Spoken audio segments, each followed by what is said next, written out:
सभी पत्रकार बंधुओं का आज की इस प्रेस वार्ता में स्वागत है। भारतीय जनता पार्टी लोकसभा 2024 का चुनाव दमन-दीव लोकसभा और दादरा नगर हवेली लोकसभा, ये दोनों चुनाव विकास के मुद्दे पर लड़ने जा रही है और हमारी संकल्प और हमारी रणनीति बहुत ही स्पष्ट है। हमने विकास के जो कार्य किए हैं उसके ऊपर हम जनता के सामने गए हैं और हमारे सामने जो विपक्ष है वो कुछ दो काम चल रहे हैं। हम जो जनता के सामने जा रहे हैं, हम 20 में से 18 मुद्दे को 18 विकास का काम को पूर्ण करके जा रहे हैं, लेकिन विपक्ष के साथ सिर्फ 2 मुद्दे हैं और वो 2 मुद्दे के काम तो चल ही रहे हैं, लेकिन जनता को गुमराह करने का काम। हमने जिला पंचायत और नगर पालिका में चुनाव के दरमियान इस दमन और दीव की जनता को वादा किया था कि हम पुनः आएंगे, उससे पहले रोड, पानी, गटर, ये सभी चीजों को पूर्ण करके आएंगे। अभी 3 साल हुए, आने वाले 2 साल से पहले हम ये जिला पंचायत नगर पालिका के काम संपूर्ण कर देंगे। विपक्ष इस बात को गलत तरीके से मुद्दा बना रहा है।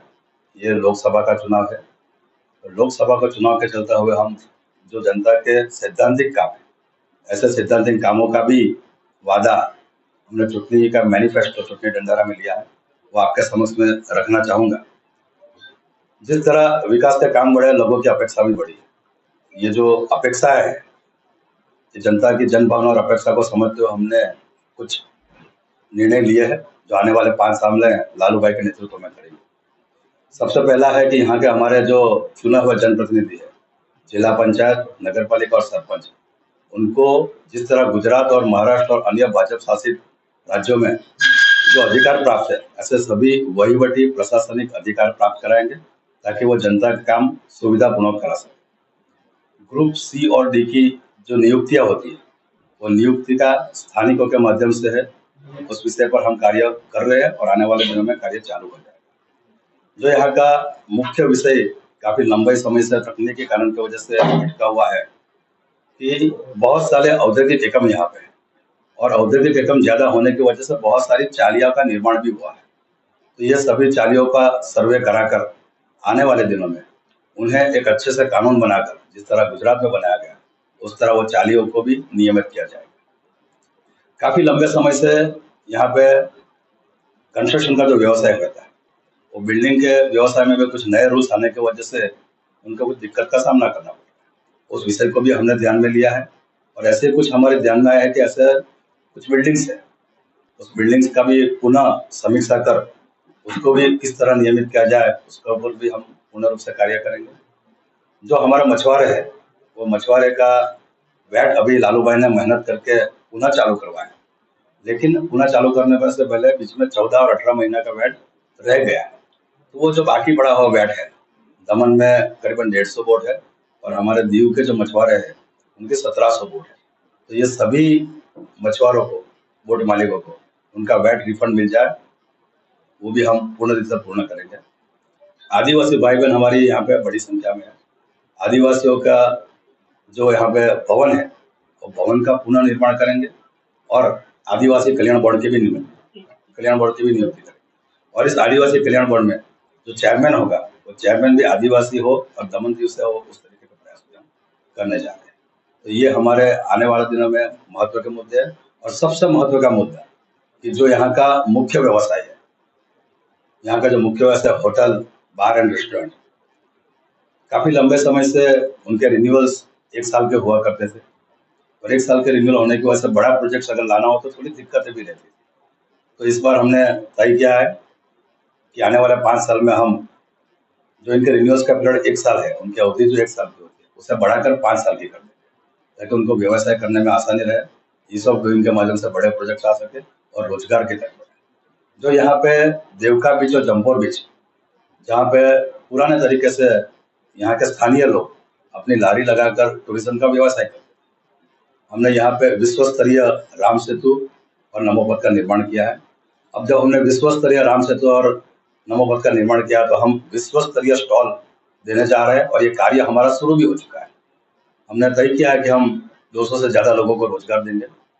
हमने अभी 25 स्टॉल म्यूनिसिपल कॉर्पोरेशन के माध्यम से दे दिए है और आने वाले दिनों में जो जमपोर है और मरवट है, सभी निवासियों को भी रोजगार पुनः प्राप्त हो, इस विषय पर भी आने वाले 2 महीने के अंदर हम ये कार्य। आज प्रेस कॉन्फ्रेंस में हमारा खेती के प्रभारी श्री भुवनेश भाई मोदी जी, स्टेट प्रेसिडेंट श्री दीपक भाई टंडेल और मजीद भाई, दीपेश भाई ने सब बता लिया।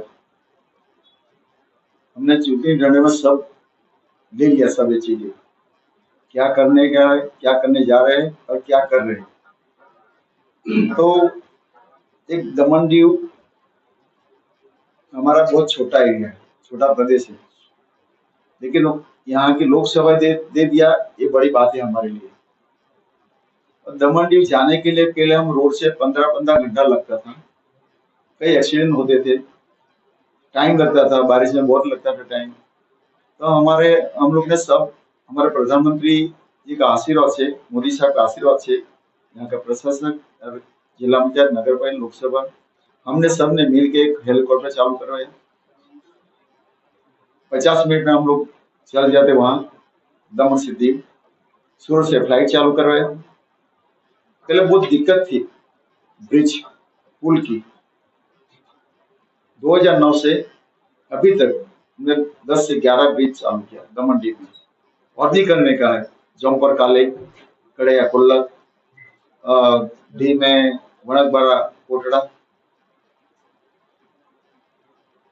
और हमारे समय में दीव घोगला भी एक सिंगल था, ये भी चालू कर दिया। पातेड़िया बहुत तकलीफ थी, ये भी चालू कर दिया। झरी गुजरे के बाजू में किया। कच्ची गांव कासल फरिया से मगरवाड़ा, एरिया छोटा है लेकिन ब्रिज ज्यादा है क्योंकि टर्निंग आता है इसमें। और हमारे दीपेश भाई ने बताया जो ग्रुप सी डी, ये हमको यहाँ से लोकल ये हो जाएगा। और जो कई उद्योग आए छोटे बड़े हमारे दमन में, इसके लिए रोजी रोटी के, उसको रहने के लिए एक सेवा भी होती है। लोगों ने चौल बना लिया। ये चौल जो पहले क्या जल्दी जल्दी बनाना पड़ता था और थोड़ा डाल लेता था, अभी उसको ओवर करके अच्छा बनाने का स्लिप डाल के, तो उसकी जगह भी बच जाएगा, ऊपर फर्स्ट फ्लोर भी रहेगा और अंदर सब सुविधा रहेगी, बाथरूम टॉयलेट की भी। ऐसा बनाना चाहिए ना, किराया भी ज्यादा मिलेगा और उसको सुख शांति रहे, खिड़की खिड़की लगा के हवा पानी भी ठीक रहेगा। वो भी एक मानवता है, ये करना पड़ेगा। जो भी पहले तो दीव के अंदर हमारे डीजल का वेट का बहुत तकलीफ थी। मैंने, दीपेश भाई ने, पुलिस प्रभारी ने, यहाँ का प्रशासक, आदरणीय प्रधानमंत्री मोदी जी के पास जाके हम लोग रिक्वेस्ट किया। तो चुनाव से पहले 2-3 महीने पहले, 2-4 महीने पहले डीजल का वेट का वो ड्रेजिंग के लिए खास तो जो बोट जाती है, क्योंकि 99% हमारा फिशरमैन है दीव में, तो बोट आने के लिए वो जेटी पे वो एक जेटी बनाने का हो गया, बड़ा काम हो गया दीव में। और हमारा दमन दीव और सिलवासा, दमन को स्मार्ट सिटी नहीं दिया, दीव को स्मार्ट सिटी दिया, सेल्वास को दिया। उसके साथ स्मार्ट सिटी के साथ कुछ तो हो गए हम लोग, अच्छा है, करना भी चाहिए देश के लिए, टूरिस्ट प्लेस के लिए। उसके साथ सिस्टम आती है, सिस्टम जगह एकदम छोटी है तो थोड़ी सिस्टम में बैठने के लिए तकलीफ होती है, लेकिन हम सब मिलकर थोड़ा रोड पानी लाइट के लिए ये भी हो गया हमारा। अभी जो रास्ता बनाने का बड़ी रमत सब हो गया, सब किलोमीटर के हिसाब से हो गया, सब उसका टेंडर भी हो गया। अभी बारिश से पहले ज्यादा में ज्यादा हमारा रास्ता भी हो जाएगा। हमारी जो पंचायत नई देव में 4, यहाँ दाबेल में, तो पंचायत घर भी हमारा नया बन रहा है पूरा, उसमें से MP लाख से भी पैसा दे रहे हैं हम लोग, और आधुनिक बनेगी पंचायत। ये पंचायत से पार्लियामेंट चलती है। मैं भी सरपंच था, मैं भी पंचायत से पार्लियामेंट गया, तो सब जानकारी रहती है हमको कैसा व्यवहार करने का। तो ये हम लोग करते हैं। फिर नंदगढ़ देखो, नमो पद देखो, नमो मेडिकल कॉलेज देखो, कॉलेज में सीट का पहले सीट था दमन और दीव में। हमने आदरणीय प्रधानमंत्री जी के पास जाके रिक्वेस्ट किया तो कॉलेज दे दिया। आज 5-6 दिन पहले 55 डॉक्टर बन के आ गया, हमारे गर्व की बात है। Medical college, engineering college, degree college, nursing college, law college, fashion design, सब हमारे बच्चे को बाहर जाना पड़ता था। आज घर बैठा गंगा। जितनी प्रधानमंत्री की स्कीम है वो फॉलो करेगा तो हम आराम से आगे बढ़ते हम लोग। राशन चालू किया 80 करोड़ लोगों को। वैक्सीन कोरोना में जो देश को भी बचाया और दूसरे देश को भी बचाया, मुफ्त में, फ्री में। और हमारे यहाँ विपक्ष कुछ भी बोल लेती है, क्योंकि पहले काम करो। कभी कोई पंचायत का सभ्य भी बना, एक ने आक्षेप लगाया मेरे पे, एकदम फालतू। मैंने अखबार में देखा, मेरे लिए, परिवार के लिए फालतू एकदम, कोई मान्य नहीं होता उसका। तो हम लोग चुनाव लड़ने जा रहे हैं, सबका हक है, लेकिन हमारी सीट दमन दीव की और सेवास की गारंटी के साथ निकलेगी।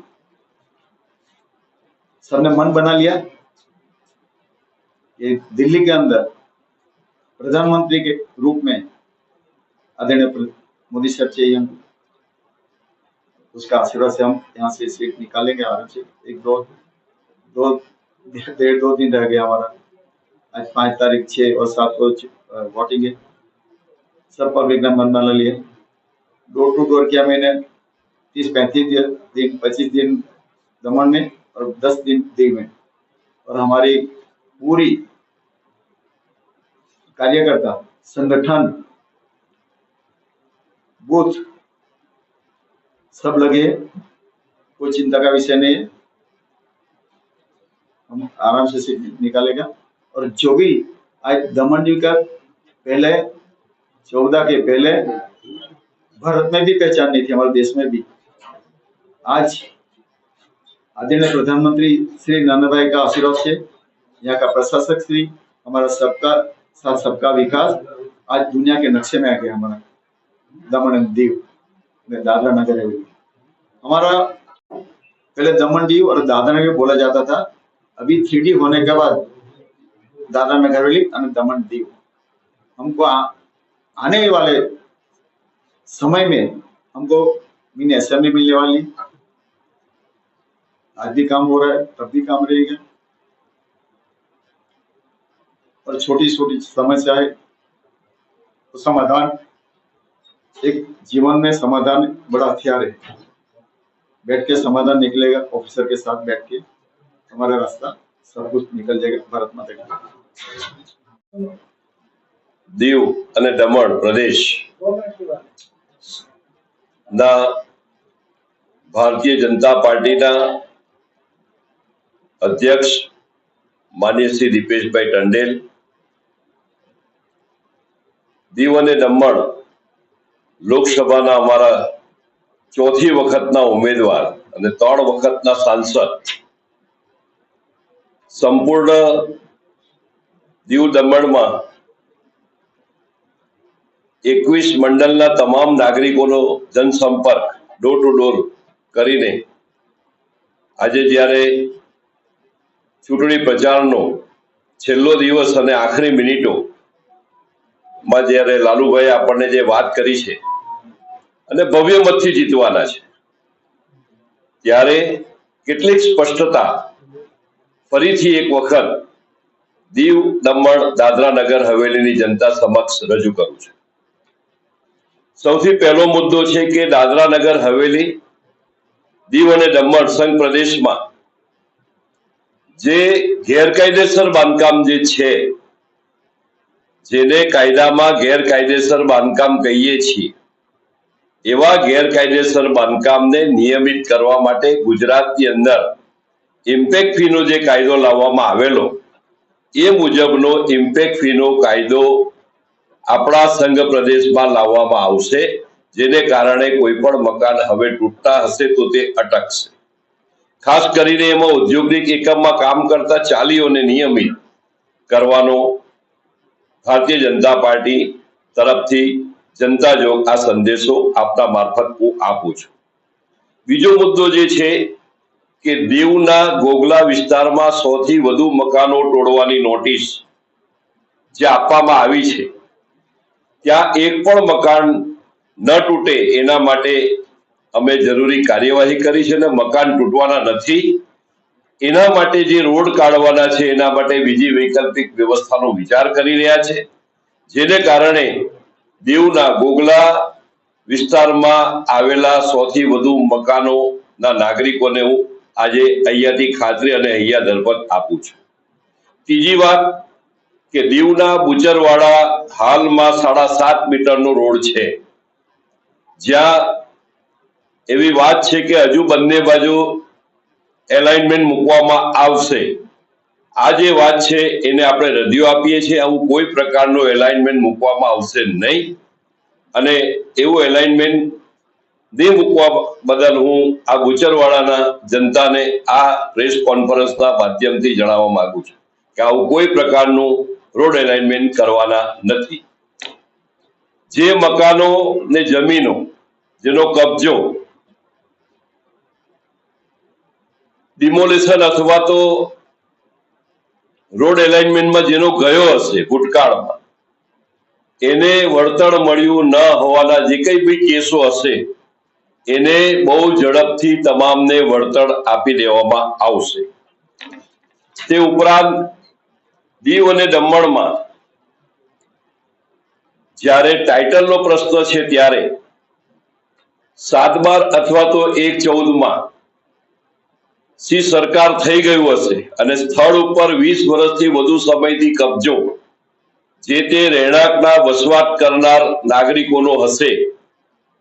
જ્યારે યુએનસીનો કાયદો લાવવામાં આવેલો ત્યારે 1976માં અર્બન લેન્ડ સીલિંગ એક્ટ, એ કાયદો 1999માં રદ થયો ત્યારે જે સ્ટેટસ હતું કે જે જમીનનો અથવા મકાનનો કબજો પ્રત્યક્ષ યા પરોક્ષ સરકારનો હોય તો સરકાર માલિક, જે જગ્યાનો પ્રત્યક્ષ યા પરોક્ષ કબજો અથવા વસવાટ કોઈ વ્યક્તિ કે સોસાયટીનો હોય તો સોસાયટી માલિક, પરંતુ જે જગ્યા ઉપર 7/12માં ગુજરાતમાં પ્રોપર્ટી કાર્ડમાં સી સરકાર હોય અને નીચે સ્થળ ઉપર જમીન ઉપર કબજો જે તે પ્લોટ હોલ્ડરનો હોય, જે તે સોસાયટીનો હોય, જે તે ગાળાના મકાન બનાવી લીધા હોય, એ 20 વર્ષથી વધુ સમયથી હોય, આવા પ્રશ્નોમાં ગુજરાત સરકારે સૂચિત સોસાયટીનો કાયદો બહાર પાડેલો અને ફરીથી એમને પ્રીમિયમ નજીવો લઈને દસ્તાવેજ કરીને માલિક બનાવેલા. એ મુજબ અહીંયા કેટલાકના મકાન તૂટી ગયા, તોડવાની નોટિસ આપી છે. આ તમામને અમે આ પ્રકારનો કાયદો લાવીને એનો સી સરકાર હશે અને 20 વર્ષથી વધુ સમયથી જેનો કબજો ત્યાં વ્યક્તિનો હશે, એ રહેતો હશે, વસવાટનું એનું સ્ટેટસ હશે, તો એવા લોકોને નજીવું પ્રીમિયમ લઈને ફરીથી માલિક બનાવી દેવામાં આવશે. જેને કારણે હવે પછી જે અનિશ્ચિતતા છે આખા વિસ્તારમાં કે આ મકાન તૂટવાનું છે, ખાસ કરીને જે અમારા માછી સમાજના બધા આગેવાન છે એને પણ હું આ તબક્કે હૈયા દરપત આપીશું કે તમને આ પ્રકારનો કાયદો લાવીને તમને ફરીથી પ્રસ્થાપિત કરશું. જેના મકાન તૂટી ગયા છે તેને પણ આ યોજનાનો લાભ મળશે. તે ઉપરાંત દાદરા નગર હવેલી દીવ દમણમાં જ્યારે લાઇટ અને પાણીના બિલમાં વ્યાજ, પેનલ્ટી, દંડ એની જો કંઈક રકમ હશે તે પણ સંપૂર્ણપણે અમે માફ કરાવીશું. દાદરા નગર હવેલી દીવ દમણમાં રસ્તા, પાણી અને ગટર ના જે કંઈ કામકાજ ચાલે છે તે 2024 ડિસેમ્બર સુધીમાં ઝડપથી પૂર્ણ કરાવીશું. તે ઉપરાંત આદિવાસી સમાજની વાત ભાઈ શ્રી દીપેશભાઈ કરી છે. સેલવાસમાં પણ અને દમણમાં પણ આદિવાસી સમાજનું સાંસ્કૃતિક ભવન નવું બનાવીશું.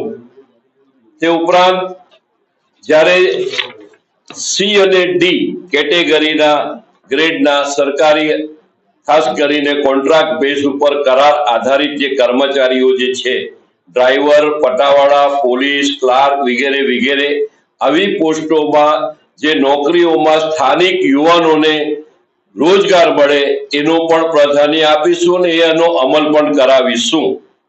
તે ઉપરાંત દાદરા નગર હવેલી દીવ દમણના તમામ હોટલ ઇન્ડસ્ટ્રીની અંદર જે રિન્યુઅલ પદ્ધતિ જે છે એ 1 વર્ષની છે, એ મુદત વધારીને 5 વર્ષની કરીશું, જેના કારણે એ લોકોને ઘણી એમાં રાહત થવાની છે.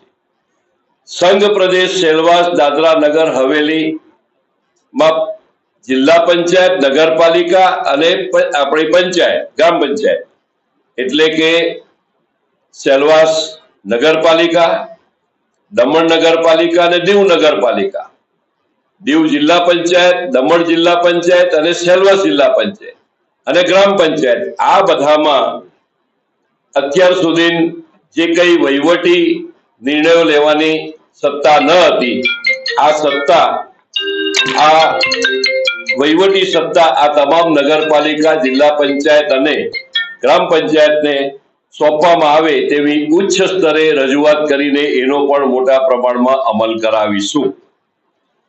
યુવાનો માટે રમતગમત માટે ખાસ કે દીવમાં ભવ્ય આંતરરાષ્ટ્રીય સ્તરનું ક્રિકેટ સ્ટેડિયમ બનાવીશું અને સાથે સાથે દાદરા નગર હવેલી, દીવ અને દમણમાં BCCI સાથેનું એફિલિએશન એ આપણે કરાવીને સંઘ પ્રદેશના ક્રિકેટરો માટે રણજી ટ્રોફી, દિલીપ ટ્રોફી જેવી રાષ્ટ્રીય સ્પર્ધામાં આપણા ક્રિકેટરો ભાગ લઈ શકે, આપણા યુવાનોને પ્રોત્સાહિત મળી શકે, આ પણ કાર્યવાહી આ વખતે કરવામાં આવશે. સમાજ માટે, SC સમાજ માટે, યુવાનો માટે, મહિલાઓ માટે, વેપારીઓ માટે, નાના ગરીબ માણસો માટે, જેના મકાન તૂટી ગયા છે એના માટે, જેના વેરા બિલમાં દંડ, વ્યાજ, પેનલ્ટી છે એને માફ કરવા માટે, મકાનના દસ્તાવેજ કરી આપવા માટે અને તે ઉપરાંત જેને વળતર નથી મળ્યું એને વળતર આપવા માટે, જે મકાન ડિમોલેશનમાં જવાના ગોગલામાં છે એને નથી કરવાનું, તે ઉપરાંત ઉચરવાળામાં નવી એલાઇનમેન્ટ મૂકવાની, આ બધી વાતોનો અમે બધા જ જનતાના હિતમાં નિર્ણય સારો લઈશું અને ખાતરી આપીએ છીએ કે આવા મુદ્દે જે અપ્રચાર કરતા હોય એને અમે રદિયો આપીએ છીએ. આ પ્રદેશમાં વિકાસનું જો કોઈ કામ કરશે તો મોદી સાહેબના નેતૃત્વમાં થશે. દિલ્હીમાં આદરણીય નરેન્દ્રભાઈ મોદી સાહેબની સરકાર નિશ્ચિત છે. તો અહીંયા પણ આ નાના મોટા પ્રશ્ન જે હશે તે બધા જ આ વર્ષમાં અમે ઉકેલીને જાહેર જનતાના હિતમાં, એના લાભમાં એને મદદરૂપ થવાનો ભારતીય જનતા પાર્ટીનું વચન છે, ભારતીય જનતા પાર્ટીનું પ્રોમિસ છે. આ વાત તમારે આજે અંતિમ સમયમાં અમે કરી રહ્યા છીએ, જેના કારણે જનતામાં બધી સ્પષ્ટીકરણ થાય, લોકોમાં જે કઈ વાતો ખોટી ભ્રમણા ફેલાઈ રહ્યો છે દૂર થાય, એવો અમે આજની આ પ્રેસ કોન્ફરન્સમાં નમ્ર પ્રયાસ કર્યો છે. ધન્યવાદ. સમાજ માટે, SC સમાજ માટે, યુવાનો માટે, મહિલાઓ માટે, વેપારીઓ માટે, નાના ગરીબ માણસો માટે, જેના મકાન તૂટી ગયા છે એના માટે, જેના વેરા બિલમાં દંડ, વ્યાજ, પેનલ્ટી છે એને માફ કરવા માટે, મકાનના દસ્તાવેજ કરી આપવા માટે અને તે ઉપરાંત જેને વળતર નથી મળ્યું એને વળતર આપવા માટે, જે મકાન ડિમોલેશનમાં જવાના ગોગલામાં છે એને નથી કરવાનું, તે ઉપરાંત ઉચરવાળામાં નવી એલાઇનમેન્ટ મૂકવાની, આ બધી વાતોનો અમે બધા જ જનતાના હિતમાં નિર્ણય સારો લઈશું અને ખાતરી આપીએ છીએ કે આવા મુદ્દે જે અપ્રચાર કરતા હોય એને અમે રદિયો આપીએ છીએ. આ પ્રદેશમાં વિકાસનું જો કોઈ કામ કરશે તો મોદી સાહેબના નેતૃત્વમાં થશે. દિલ્હીમાં આદરણીય નરેન્દ્રભાઈ મોદી સાહેબની સરકાર નિશ્ચિત છે. તો અહીંયા પણ આ નાના મોટા પ્રશ્ન જે હશે તે બધા જ આ વર્ષમાં અમે ઉકેલીને જાહેર જનતાના હિતમાં, એના લાભમાં એને મદદરૂપ થવાનો ભારતીય જનતા પાર્ટીનું વચન છે, ભારતીય જનતા પાર્ટીનું પ્રોમિસ છે. આ વાત તમારે આજે અંતિમ સમયમાં અમે કરી રહ્યા છીએ, જેના કારણે જનતામાં બધી સ્પષ્ટીકરણ થાય, લોકોમાં જે કઈ વાતો ખોટી ભ્રમણા ફેલાઈ રહ્યો છે દૂર થાય, એવો અમે આજની આ પ્રેસ કોન્ફરન્સમાં નમ્ર પ્રયાસ કર્યો છે. ધન્યવાદ. एक हिंदी में कहावत है कि आग लगने पे कुआं खोदना,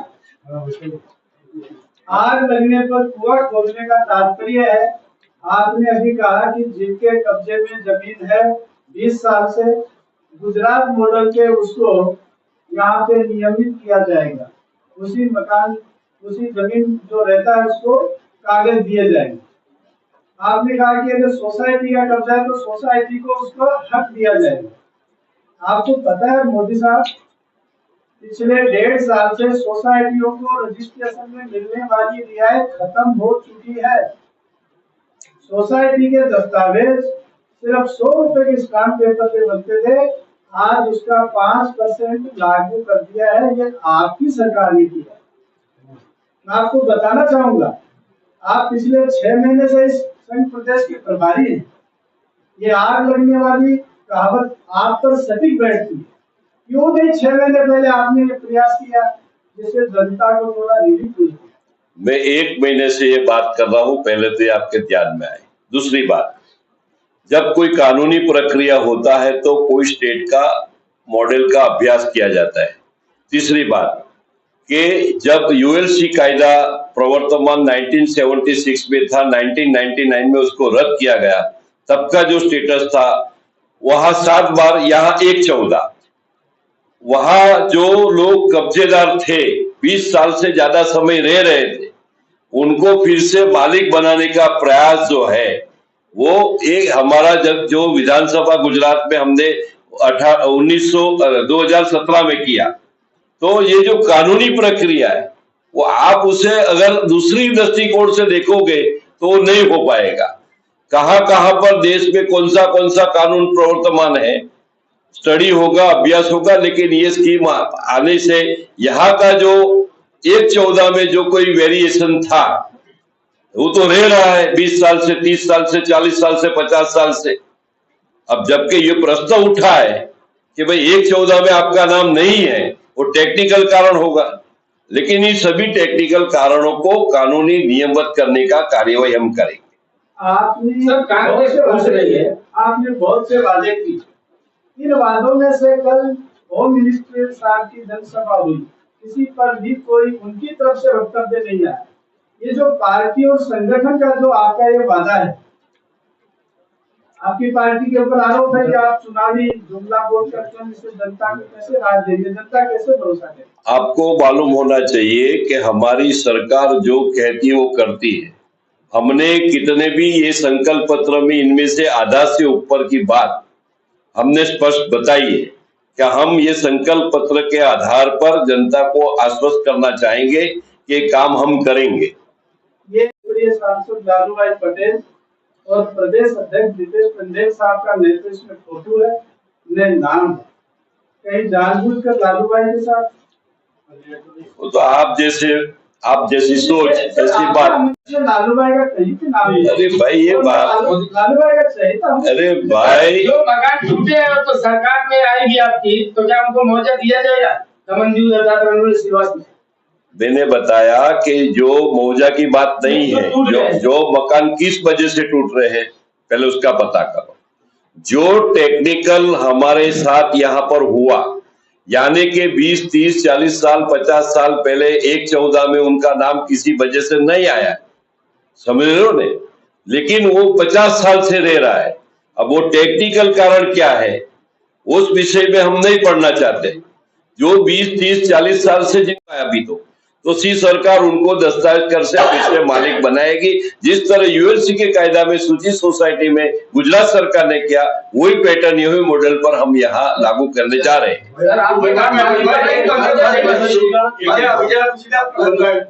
आदिवासी भवन की आप बात कर रहे हैं, उस आदिवासी भवन पे ऑलरेडी विवाद बैठ गया, हमने नया की बात किया है, तो है उसका क्या? हम नया वो जो है उसको हम नया सांस्कृतिक आदिवासी भवन बनाएंगे। आप देखो है उसका क्या करेंगे? वो अभी सरकार उसको जो कोई काम के लिए लेना चाहेगी करेंगे, लेकिन हम नया बनाएंगे, इससे बढ़िया बनाएंगे। वो भी सरकार लेगी तो हम बढ़िया बनाएंगे। सर, आपने स्टेडियम की बात की, जून में आप स्टेडियम बनाएंगे, डीएनएच में बनाएंगे, लेकिन दमन में जो एकमात्र ग्राउंड था जिससे बांडोर का स्टेडियम के नाम से जाना जाता था, उसको रीडेवलपमेंट में लेके अब वो कई महंगे किसी क्लब को दे दिया गया है। ऐसे में जनता और दमन के युवा कहाँ खेलेंगे? उनके पास मात्र एक ही ग्राउंड था। नहीं, सरकार में सभी ये चीज आएगी तो हम सभी को बारीकाई से करेंगे। ये तो हमने आपको आश्वस्त किया है लेकिन और भी कितने वहीवटी प्रश्न होंगे जो जनता के लिए जो होगा हितकारी वो सब करेंगे। सर उम्मीद नहीं ऐसा तो नहीं है, पहले प्रॉब्लम खड़ी की जाए फिर राज्य के तो आप जैसे सोचते हो सर, अब ऐसा हम नहीं सोचते। आपकी सोच आपको मुबारक होनी चाहिए, मेरे को मुबारक नहीं हो। अब्बास का कहना है कि आप केवल एक एक कहना पूछो। मोदी जी एक सवाल એટલી બી સમસ્યાઓ નથી જે અમે કરવા જવાના છે તો તમને વર્ણન કર્યું પણ એ મોદી કે એ સમસ્યાઓનું ઉત્પાદન ભાજપે જ કર્યું એવું તમે નહીં કહી શકો। એ જે શાસન છે તે ભાજપનું રહ્યું છે, જેમાં ઘરો તૂટા, હોટલે લાયસન્સ નથી મળી, આદિવાસી ભવન ગયું, લાયસન્સ ને રિન્યુઅલ ની વાત છે। આ ઘણા બધા લાયસન્સ ભાજપે જ ઉત્પન્ન કર્યું। અત્યારે તો અમે રિન્યુઅલ નું 1 વર્ષથી 5 વર્ષની ગેરંટી આપી। હવે 36 કલાક પહેલા મતદાનનો તમે આ બધી આ તો બધી સ્પષ્ટીકરણ ચૂંટણીના સમયમાં સમય મર્યાદામાં થાય લાગશે વિશ્વાસ લોકો તમારા પર લાગશે। તમે બધું બળદ ઓળાવ્યું છે। આજે આખા દેશમાં ભારતીય જનતા પાર્ટીનો સંકલ્પ પત્ર આદરણીય નરેન્દ્રભાઈ મોદી સાહેબ પર પ્રચંડ લોકોનો વિશ્વાસ છે। ભારતીય જનતા પાર્ટી જે કહે છે કરે છે। લાયસન્સ રિન્યુઅલની મુદત 1 વર્ષથી 5 વર્ષ કરવામાં આવશે। सर तमें आपका मुकाबला किसके साथ है? आपका मुकाबला कांग्रेस उम्मीदवार से है या निर्दलीय? अभी तो हमारे सामने जो खड़े हैं उसके सामने है, जो आपको मालूम है। हमारे सामने जो खड़े उसके सबके सामने हमारा मुकाबला। सर आपने घर टूट जाएंगे उसके लिए बोला कि टूटने नहीं देंगे या रिन्यूअल 1 से 5 करेंगे, लेकिन जो बार एंड रेस्टोरेंट के लाइसेंस रिन्यू नहीं किए कर रहे हैं, उसको बंद कर दिया गया है, जो ऑलरेडी घर टूट गए हैं, उन पे आप कैसे कार्रवाई? देखिए, पहले मैंने बताया कि 1/14 में सी सरकार है, स्थल पे 20 साल से ज्यादा समय से जिनका वसवाट है यानी रहते हैं उनकी योजना है। सर जो उनके क्या उनको नया बनाया वो जो 1/14 के बारे में सी सरकार है उनका टूटा है, उनको भी हम दस्तावेज करके मालिक बनाएंगे। आप बराबर बनाने के बाद जो घर टूट गए हैं, क्या उनको फिर से बना दिया जाएगा आवास योजना? अभी तो ये जो टाइटल है इस टाइटल को हम क्लियर कर रहे हैं। 1/14 पे कोई ना कोई वजह से टेक्निकल कारण से आज से 50 साल पहले ये चीज उसके कब्जेदार का नाम नहीं डाला गया है, वो रह रहे हैं, वो जमीनी हकीकत है, उनके पास एविडेंस है, 20 साल से ज्यादा समय का एविडेंस है, उसके पास पानी का बिल है, बिजली का बिल है और सारे बिल है। तो वो लोग जो रह रहे हैं, रहना की बात है, इंटरेस्टेड नहीं है। गुजरात में भी आपको बता दूं, जब यूएलसी का कायदा 1999 में रद्द हुआ उस समय 30 लाख मीटर जमीन थी। वो जो जमीन थी वो जमीन पे 6 लाख मीटर जमीन इंडस्ट्रियल में थी, 24 लाख मीटर जमीन में सी सरकार का नाम था, लेकिन नीचे लोग रह रहे थे, उनको सूची सोसाइटी के लिए हमने दस्तावेज करके दिए है। सर वो लोग रह रहे थे। બધું તમે હા પાડો, બધી યોજના હા પાડો, બધું અમલ કરો, બધું કરો, પ્રશાસક જ ના પાડી દે તો તમે શું કરો?